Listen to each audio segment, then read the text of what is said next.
Hi, and welcome to Talkin Sports. My name is Ormie King, and I've got a great guest for you today, and he's affiliated with the great race, and he was here a couple years ago, and he's coming back to tell us a little more about it. Jim, welcome. Hi, Ormie. Thank you. Nice to have you on board. Nice to be here. Right. Nice to be here. This year is our 40th year, and we're kind of excited about it because when we started this in 1978, we had no idea.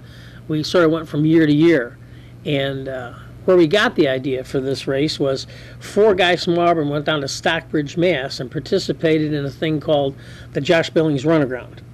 And they came back and they talking about it at the Y, and Al Hastings, who was the athletic director at the time, saw me in the health club and said, "You want to sit in a meeting?" Because we'd all organized and run in running races, but three races and 3 different kinds of events was a new thing to us.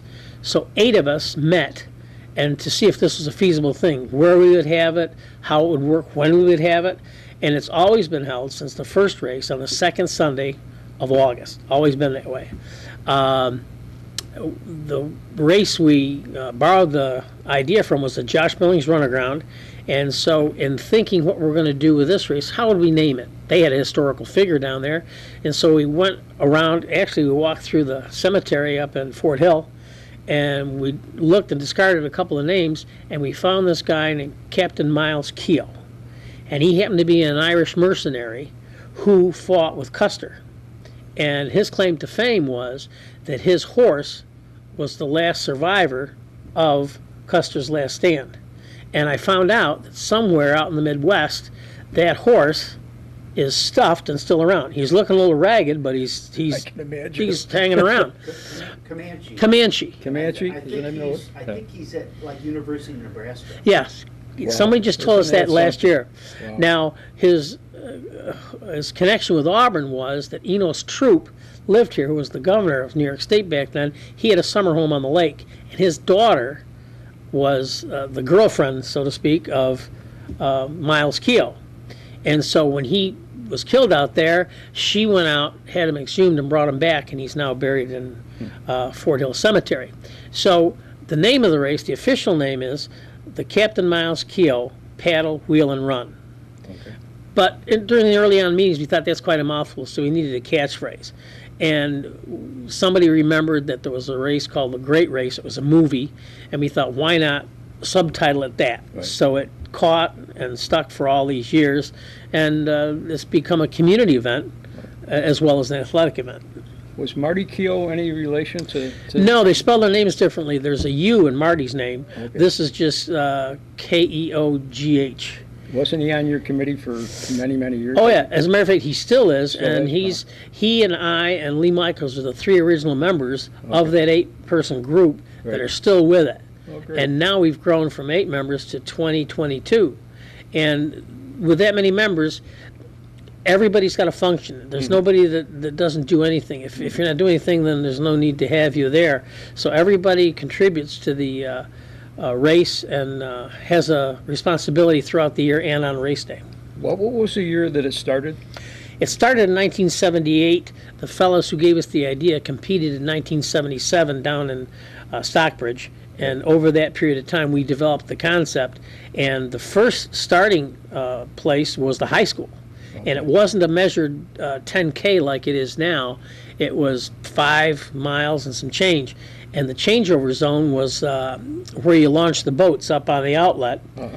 And then the bikes went up Westlake Road instead of Eastlake Road. Right. And then when the bikers came back, they came back to the boat launch, and one canoer ran from there across the bridge and over to Deauville Island and launched the canoes.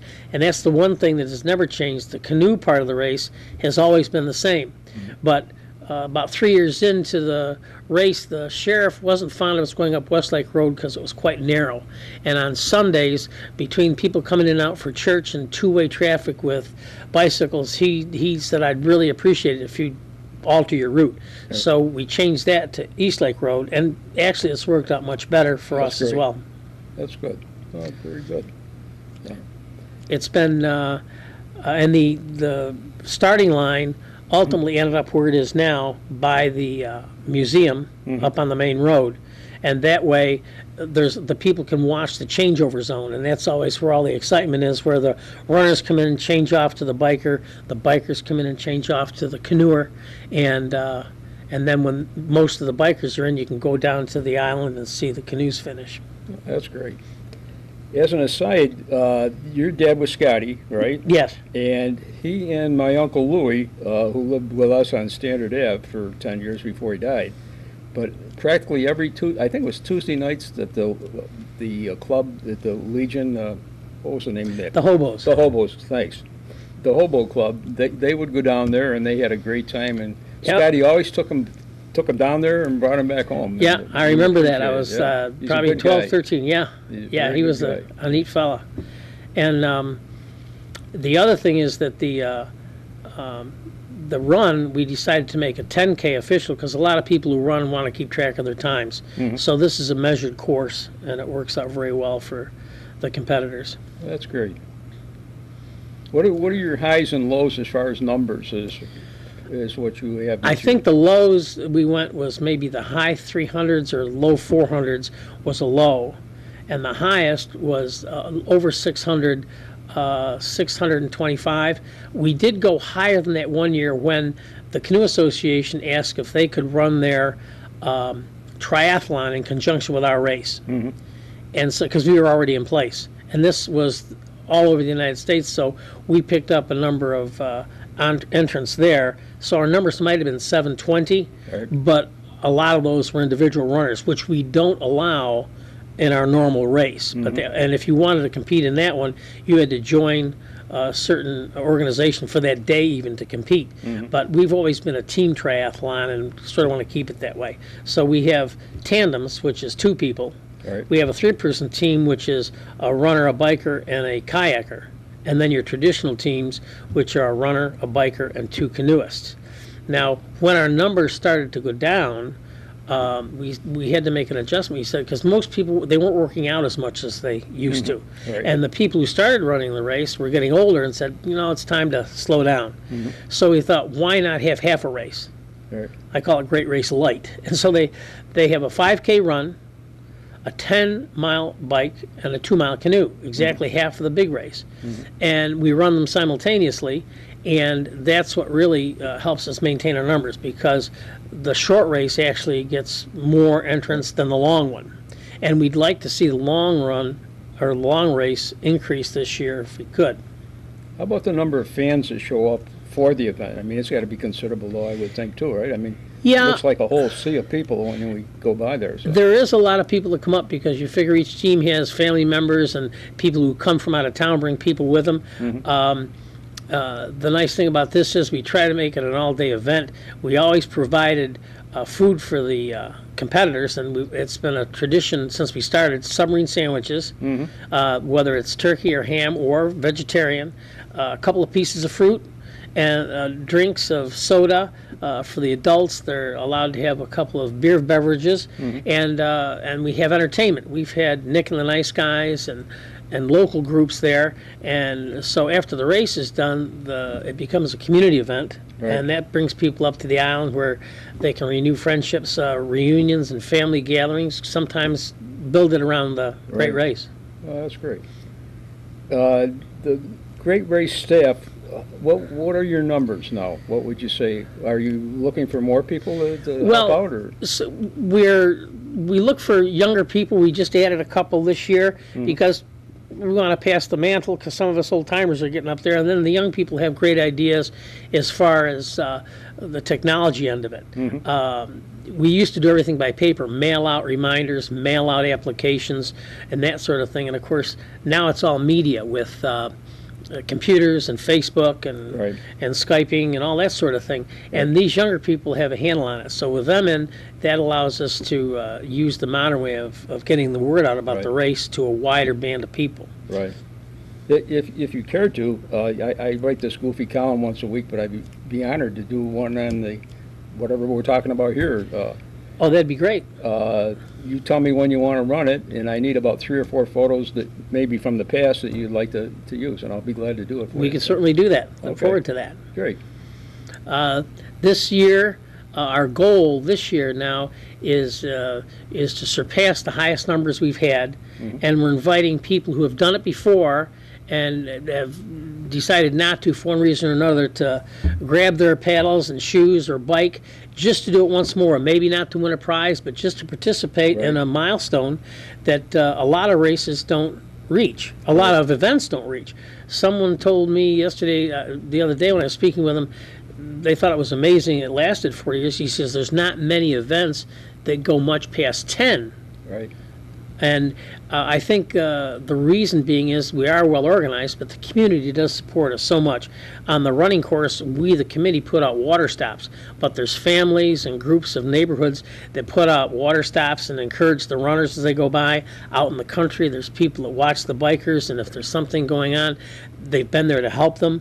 And it just is a really coming together weekend. Right. And at the close of the day, or once the gun goes off, we generally look at each other and said, well, there's nothing you do now.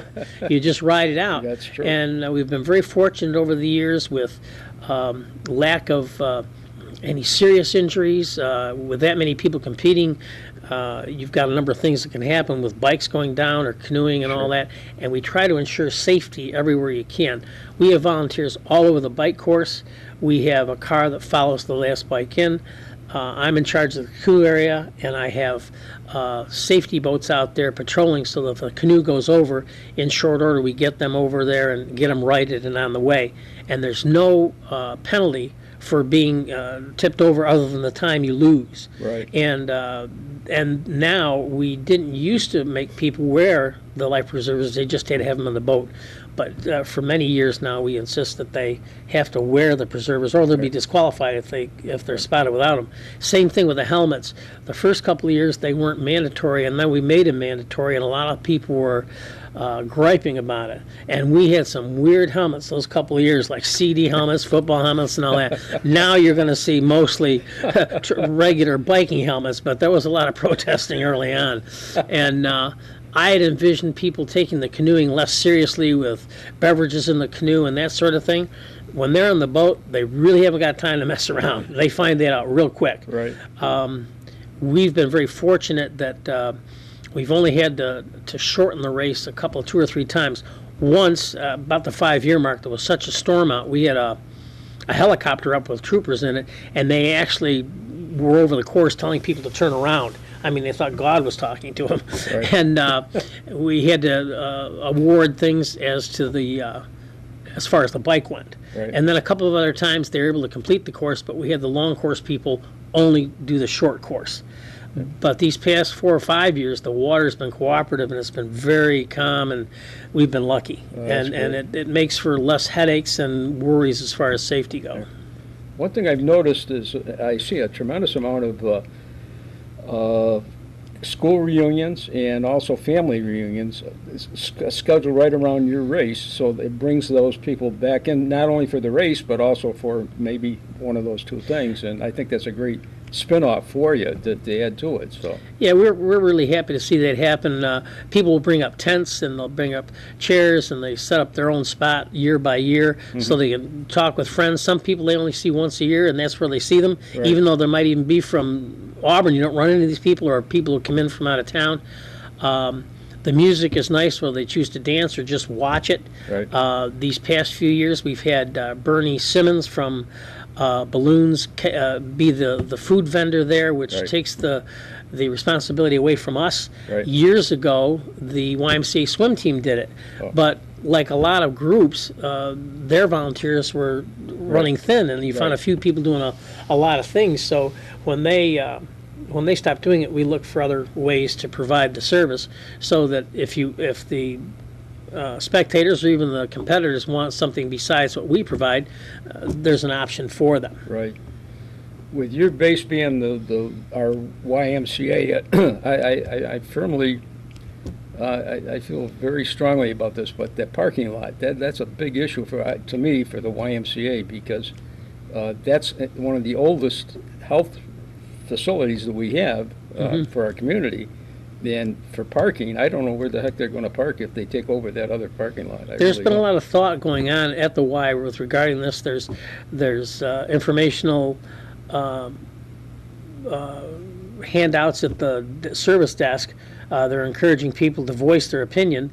I'm not sure you can stop a state mandated project like they're going to do, Right. but maybe the city can arrange a schedule so that when it's not being used, that the parking is available without any penalty to the people that need to use it, because that Y is used from very early in the morning, 5 Right. o'clock, right on through 9 o'clock. I mean, right after 4 or 5 o'clock, the traffic there and people coming and going with programs and swimming and kids is amazing. So I hope something can be worked out, however it may happen. Like myself, I'm an old timer, and I know there's quite a few old timers that are still using the Y consistently, but they're suggesting that maybe they walk over to the city garage. But I can't see a lot of these people. That's kind of dangerous, because they have to scoot across those roads back and forth. I can see a lot of people getting hit or something like that. Yeah, there's not a clear-cut way to get back there easily, No, there isn't. and especially if you can't move fast. There's no light there. There's nothing you could do with a light, I don't think. Unless they ultimately decide to build, like they do out in Las Vegas, some sort of an arch bridge over to get them across that thing safely, Right. which maybe they're thinking of, I don't know, but I know there's a lot of conversation about it at the Y, and I know that the director's in contact with the city just to see what can be done. So hopefully Okay. it can be resolved for everyone. That's great.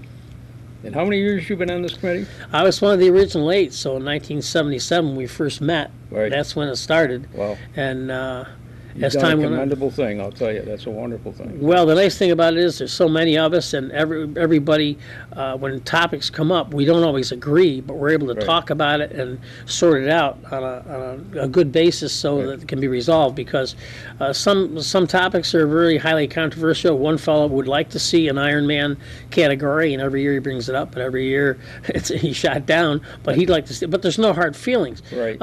And the same thing with some of the courses, because some people want to the original run course went through downtown.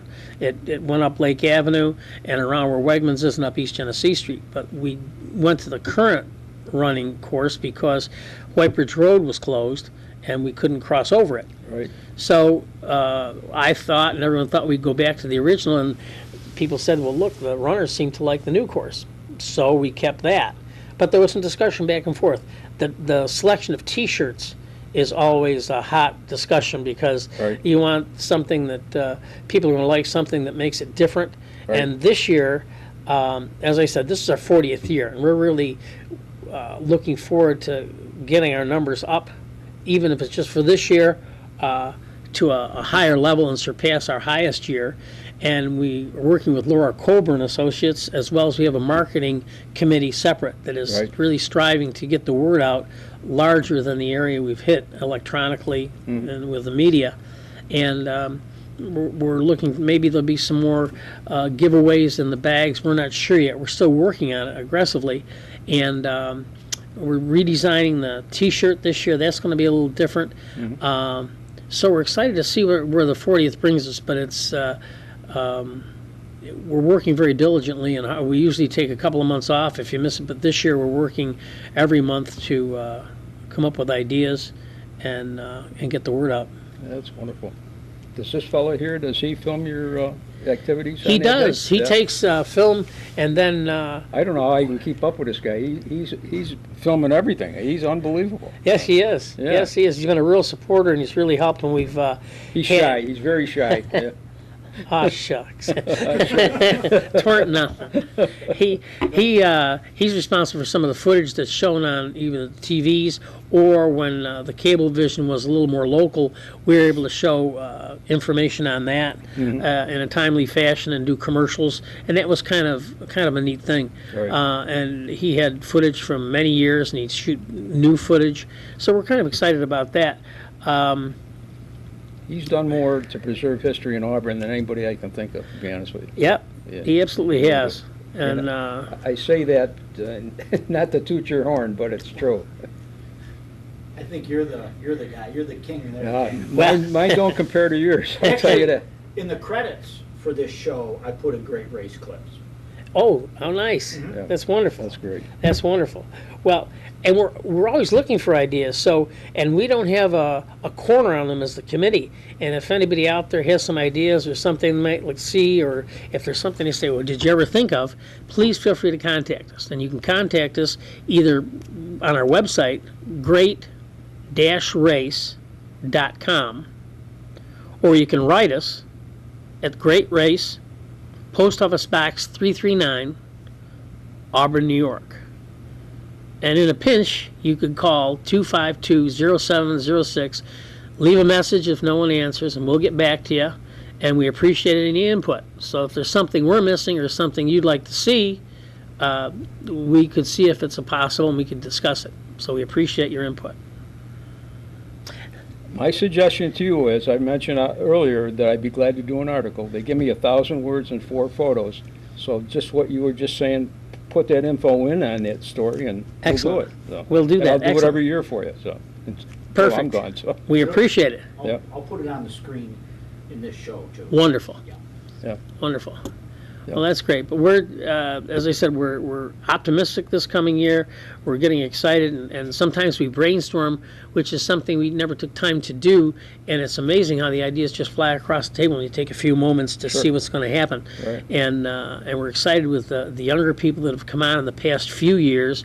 This is a nice blend with us veterans that have been there, and we're hoping that the result comes out as we're envisioning it. That's great. Anything else you'd like to talk about? Or? No, I think the main thing is if I could appeal to people out there who think you might have been too old or you don't want to do it, just draw yourself up. It's not about winning. It's about participating and being part of a real milestone in this event and in our community just to finish. And this T-shirt is going to be sort of a commemorative T-shirt. I mean, this is going to be somewhat special. They're trying to make it so that you're going to want it more so than the others. As it is, one of the things people like about the race is the T-shirt. A lot of people do the race just because they want the T-shirt. It doesn't matter where they finish.